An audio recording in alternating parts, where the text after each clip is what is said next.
Muito obrigado, Sr. Presidente. Queria também começar por cumprimentar, em nome do Grupo Parlamentar do CDS, meu nome pessoal, a Sra. Presidente da Associação de Vítimas e manifestar aqui a nossa solidariedade, que foi por diversas vezes manifestada no terreno, também com a vossa associação, no sentido de procurarmos, aqui no âmbito do nosso trabalho parlamentar, dar sequência àquilo que eram as preocupações da associação, que no fundo eram as preocupações particulares de cada cidadão. E houve ao início, admito que não foi na altura que estava à frente, mas era associada e conhecia, houve ao início necessidade de chamar a atenção para muitas situações particulares e específicas em função da situação em que as pessoas estavam, em função, muitas vezes, da idade e da solidão de algumas pessoas e dos problemas sociais que isso trazia.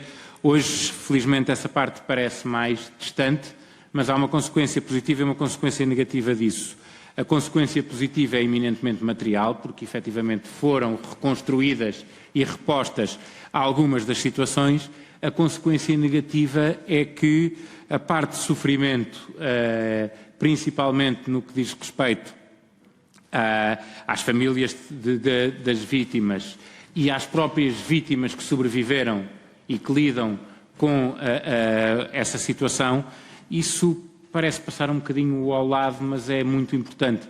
Porque é que eu quero dar esta palavra? Porque efetivamente não é esse o centro dos trabalhos desta Comissão e do objeto desta Comissão, mas é o centro da nossa preocupação e por isso queríamos transmitir essa solidariedade e disponibilidade para aquilo que ainda haja por fazer no sentido de apoiarmos aquelas pessoas, no sentido de terem uma vida digna e poderem recuperar do choque brutal que sofreram. Esta Comissão é mais sobre os apoios e as suas consequências e, portanto, e no sentido do que estava a dizer antes até, falando primeiro das pessoas, eu queria lhe perguntar, no que diz respeito a indemnizações por morte, no que diz respeito a indemnizações a feridos graves, no que diz respeito a apoio a essencialmente queimados ou pessoas com doenças respiratórias, são essencialmente os dois casos que existem, que necessitam de cuidados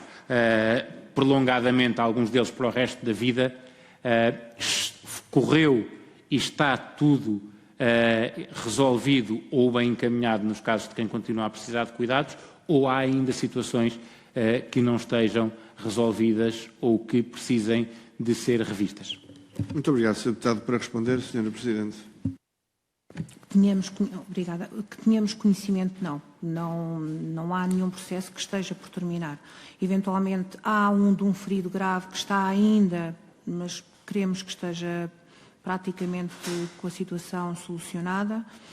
Relativamente a todos os outros, os processos estão encerrados, não temos qualquer conhecimento, quer de associados, quer de não associados, que haja algo pendente, pelo que, nesse aspecto, também a Associação de Vítimas tem feito o seu trabalho no sentido de sinalizar uma ou outra situação e fazer chegar a quem direito por parte do Governo para que haja uma visibilidade ou para que seja tratado com a devida celeridade. Isso, obviamente, que é também a missão da Associação de Vítimas. Obrigada. Muito obrigado, Sr. Deputado. Para prosseguir. Muito bem, Sr. Presidente. Durante este período, as pessoas iam ter muito com a Associação no sentido de exporem a sua situação particular e de encontrarem forma dessa situação particular ser tratada, fosse a este nível de apoios pessoais ou fosse, por exemplo, ao nível da reconstrução das casas, ou foram poucas as pessoas que foram ter com a Associação para isso? Para responder. A título pessoal, muitas pessoas contactaram com a Associação e foram apoiadas na medida do possível. Relativamente à questão da reconstrução, entendeu naquela altura a direção que não era uma prioridade a questão das construções, porque considerávamos que o programa Revita teria que lhe dar o acompanhamento devido. Neste momento, quando nos chega a nós estes dois casos que eu no início falei, obviamente que eu reportei a quem direito e pretendemos que a situação seja resolvida relativamente a estes dois processos. De resto, não há mais a dizer, creio eu. Muito obrigado, Sr. Deputado. Muito obrigado, Sr. Presidente. Vamos então a essa questão, porque eu percebo a delicadeza da questão. Toda a gente, incluindo nós, gostava que a reconstrução fosse feita pelo máximo possível, ou seja, que se reconstruísse tudo o que se pudesse reconstruir, incluindo segundas habitações, mas que se pudesse reconstruir também armazéns, outro tipo de instalações e abrigos, de apoio à atividade agrícola e, portanto, não vamos pôr em causa de que há uns que são a favor de só se fazer a reconstrução das primeiras habitações, outros que acham que se devia reconstruir tudo. Obviamente que todos achamos que deveria ser o máximo possível. Também ninguém é contra, julgo eu, do ponto de vista humanitário, que as condições de vida das pessoas sejam melhoradas. E, portanto, que quem viva em condições menos dignas, tendo uma intervenção pública na sua habitação, essa intervenção pública possa melhorar as condições em que as pessoas vivem. E, portanto, onde isto se coloca tudo é na questão da equidade. Porque, não estando em causa dar o melhor a todos e poder fazer o melhor por todos, o que todos sabemos é que não pode haver situações em que se faça a uns e não se faça a outros, ou que se faça a uns melhor do que se fez a outros. E isso produz iniquidade e gera eventual sentimento de descontentamento entre as pessoas. Exclusivamente neste ponto, eu perguntava-lhe: há de facto situações que tenham originado esta iniquidade e há pessoas insatisfeitas e queixosas por se sentirem prejudicadas em função disso? Muito obrigado. Sr. Presidente, para responder. Daquilo que eu tenho conhecimento, as pessoas que se consideram insatisfeitas relativamente à tipologia de construção ou à qualidade da construção, reclamaram no seu devido momento. Se foram ou não aceitas as suas reclamações, não sei, não lhe sei dizer. Mas isso foi algo que foi a indicação que ia sendo dada quando as pessoas, naturalmente, enquanto cidadã, se dirigiam a mim, eu dizia: tenho que reclamar no sítio, no devido local, ou no GOR, ou junto do autarca, ou junto de quem de direito, porque não, na altura não era também a Associação de Vítimas que deveria gerir esse processo ou essa insatisfação. Houve efetivamente alguma insatisfação, mas as pessoas tiveram que reclamar. O que às vezes acontece é que as pessoas, na maior parte das vezes, ficam no seu espaço e já estão muito gratas porque não perderam tudo e têm alguma coisa que não têm poder de reivindicativo para poder reclamar o que quer que seja, mas pronto, foi sempre uma situação que ficou um bocadinho ao critério de cada um. Muito obrigado, Mas, em função disso, não podendo obviamente dar a certeza porque não participa, no fundo Revita, se nós pedirmos ao fundo Revita reclamações de pessoas que não ficaram satisfeitas com a reconstrução das suas casas, essas reclamações existirão? Para responder?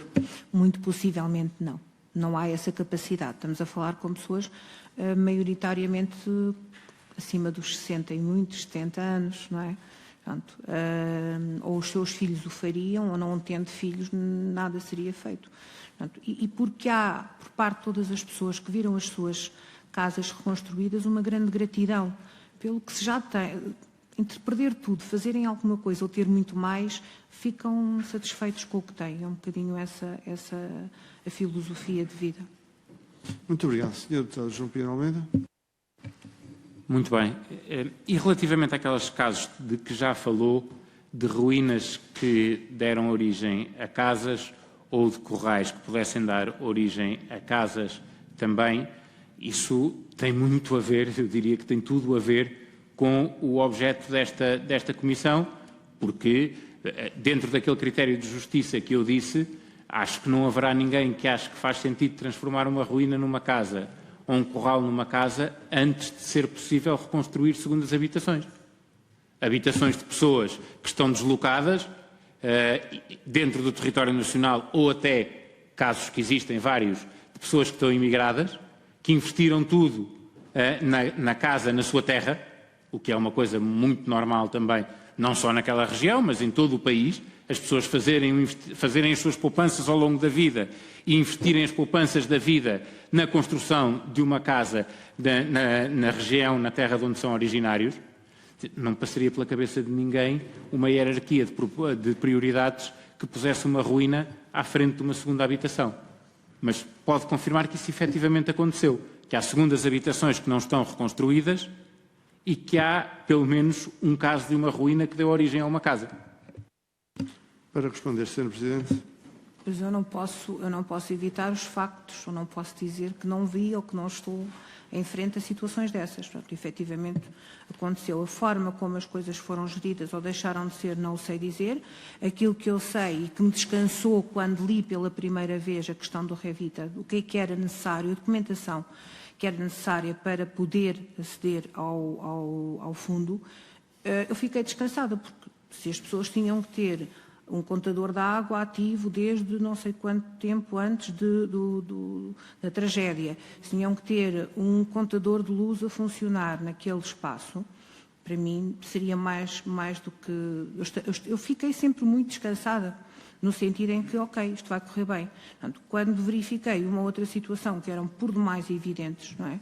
Portanto, quando nós sabemos que numa aldeia há um realojado, mas se fizeram 3 primeiras habitações, é um bocadinho estranho, percebe? É nesse sentido. Eu estou a dizer aquilo que disse, não enquanto Presidente da Associação de Vítimas, mas enquanto cidadã, quando fui questionada pelos senhores inspectores da Polícia Judiciária relativamente a este processo. Não estou a dizer nem mais, nem menos. Estou a dizer a mesma coisa. Muito obrigado, Sr. Deputado, para prosseguir. Muito obrigado, Sr. Presidente. Sra. Presidente, no sentido de podermos ficar com toda a informação, e o Sr. Presidente disse agora de uma aldeia em que há um realojado e 3 primeiras habitações recuperadas, pode-nos dizer qual é a aldeia, por favor? Sr. Presidente, qual é a aldeia? É a aldeia onde eu vivo. É a minha segunda aldeia, não é a aldeia onde eu estou nas finanças. A minha aldeia é a aldeia do Bolo, em Castanheira de Pera. É a aldeia onde eu vivo, é a aldeia que partilho a casa do meu marido, é a aldeia de Nudeirinho, Graça, Pedrógão Grande. Agora, deixe-me só, eu posso só dizer uma coisa. As pessoas, não sei se o fizeram ou não fizeram porque quiseram. Não é? Aquilo que eu creio é que tudo deveria ser reposto, mas se é um curral, é reposto como curral. Se é uma ruína, não se faz nada, retira-se os escombros e pronto. Esse era o meu ponto de vista, mas eu sou uma mera cidadã, não é? Não tenho muito mais a dizer e estou a falar enquanto Dina Duarte, a moradora de Nudeirinho, porque como Presidente da Associação. Muito obrigado, Sra. Moradora. Sr. Deputado, para prosseguir. Muito obrigado, Sr. Presidente, porque essa informação é clara, objetiva. Nós temos tido aqui outras pessoas que têm feito declarações genéricas e depois com alguma dificuldade de concretizar. E é muito importante que esta Comissão não seja especulativa e, portanto, que se perceba claramente que, em primeiro lugar, eu até ia mais longe do que foi a Sra. Presidente. Se pudesse, em alguns casos, incentivar o regresso das pessoas, a manutenção da ligação, a melhoria da atividade económica, se pudesse pegar em alguma coisa que fosse uma ruína ou uma pequena instalação e transformá-la em melhor, se houvesse condições para isso, possivelmente estávamos a fazer bem por aquela região e estávamos a ser justos. A questão aqui é sempre a questão do tratamento igual a toda a gente. E isso é que uma comissão parlamentar tem que aferir sem julgar quem foi ajudado, mas tendo necessariamente que julgar quem decidiu e quem tomou este tipo de decisões e, portanto, é relevante esta informação e o Sr. Presidente queria dizer que o grupo parlamentar do CDS vai requerer os processos relativos a esta aldeia porque é importante saber como é que, havendo um realojado numa aldeia, há 3 primeiras habitações reconstruídas e dos processos faremos a nossa avaliação. Obviamente não há aqui outra forma de podermos avaliar a situação que não seja esta. Para concluir, última pergunta. Queria perguntar uma coisa que essa parece consensual entre todas as pessoas que aqui vêm falar connosco. Para além da reparação dos danos pessoais, a grande prioridade de todas as entidades públicas em termos de discurso foi a alteração substancial da realidade florestal daquela região. Portanto, ia mudar tudo, não só naquela região, mas no país. Mas para se perceber a dimensão do que ia mudar no país, íamos olhar em primeiro lugar para aquela região. O que eu lhe pergunto é muito simples. Se nós olharmos para o que está a ser feito em termos florestais naquela região, nós podemos de alguma forma ficar descansados em relação ao resto do país? Muito obrigado, Sr. Deputado. Para responder, Sr. Presidente. Eu não vivo descansada cada dia que passa, porque sei que eventualmente poderá existir um outro 17 de junho na minha vida ou na vida de outras pessoas. Espero que não se percam mais vidas, porque enquanto associação de vítimas é um bocadinho isso, é alertar para que não volte a morrer mais ninguém naquelas condições, nas dramáticas condições. Tem sido feito algum trabalho? Sim, tem-se limpo as bermas das estradas, os 10 metros, sim. O IC8, sim, tem-se limpo alguma coisa? Sim, tem-se limpo. Isto foi em junho, estamos 3 meses, 4 meses envolvidos. Precisa ser limpo outra vez. Há capacidade económica de um país como o nosso para limpar todas as bermas, todas as estradas de todo o país? Não sei se há. Tem que ser razoável no pedido que faço. Agora, eu creio que tem que haver a consciência não só dos produtores, não só do Estado, mas também dos particulares, que temos que pensar diferente, temos que pensar uma solução diferente em termos florestais, porque eu não vivo numa floresta, eu vivo numa monocultura, que não me dá segurança nenhuma, nem a mim, nem aos meus vizinhos. Mas se me perguntar assim, e os seus vizinhos e você deixaram de ter eucalipto, é difícil deixar de ter. Eu vou dizer porquê. Porque nós não temos capacidade económica para arrancar aquelas cepas. Porque não há capacidade económica do Estado para arrancar as cepas que estão à beira das estradas, dentro dos 10 ou dos 20 metros para cada lado das estradas. E as nossas estradas são metade desta mesa. Não é? Quando passam 2 carros um pelo outro, um tem que se encolher para o outro passar. E depois temos uma imensa floresta, uma imensa monocultura, que não nos dá, obviamente, segurança, nem a nós, nem aos que querem por lá viver, e porque na 236 não morreram só pessoas que viviam lá, morreram tantos que eram de cá e que eram de outros sítios, que estavam de passagem. E isso pode-me acontecer a mim numa outra 236 deste país. Portanto, é esta consciência que temos que efetivamente mudar, mas todos, como um todo. Agora, é a solução andarmos permanentemente a limpar? É a solução, eu enquanto privada, limpar 3, 4 vezes o mesmo terreno e continuá-lo a ter sujo? Porque se vier um incêndio aquilo vai arder. É a solução os amontoados ficarem desde maio, junho, julho, agosto, setembro ou outubro até virem as primeiras chuvas e continuarem lá amontoados e podem ser um foco de incêndio? Não é solução. Temos que pensar numa solução para o país na íntegra. Temos que pensar que não vale a pena estarmos a continuar com as queimadas, a queimar os sobrantes. Não, que temos que eventualmente destruí-los e deixar ficar os sobrantes no local para que eles efetivamente sejam humus para a nossa terra. E que seja feita. Agora, mudar as mentalidades é muito difícil. Há pessoas que perderam familiares e continuam a plantar eucaliptos perto de casa. O que é que mudou, não é? O que é que aquele fogo trouxe? O que é que aquele fogo trouxe na minha vida? Imensas preocupações, uma imensa tristeza e perceber que há mentalidades de vizinhos meus, e não só, porque os meus vizinhos são todos, não é? Que não mudaram, que ficámos todos à espera que venha um outro incêndio porque isto vai acontecer. Quer dizer, isto para mim é muito triste. Eu viver numa zona ou num país em que se pensa que todos os anos tem que vir um incêndio, não, é um inconformismo, isto para mim, percebem, é muito triste percebermos que nada é feito, mas não é só os governantes que têm que mudar, não é? Que têm que mudar esta mentalidade, não são só as autoridades que têm que fazer a grande mudança tem que ser feita nas mentalidades. Como é que isso se muda? Educa-se, prepara-se desde criança para uma outra forma de estar na vida, para uns que vivem no rural e que querem lá viver e que têm que aprender a viver de uma outra forma, altera-se a paisagem, altera-se a floresta. Não sei se isso é possível, não é? Eu não sei se isso é possível, mas eu gostava tanto que fosse diferente.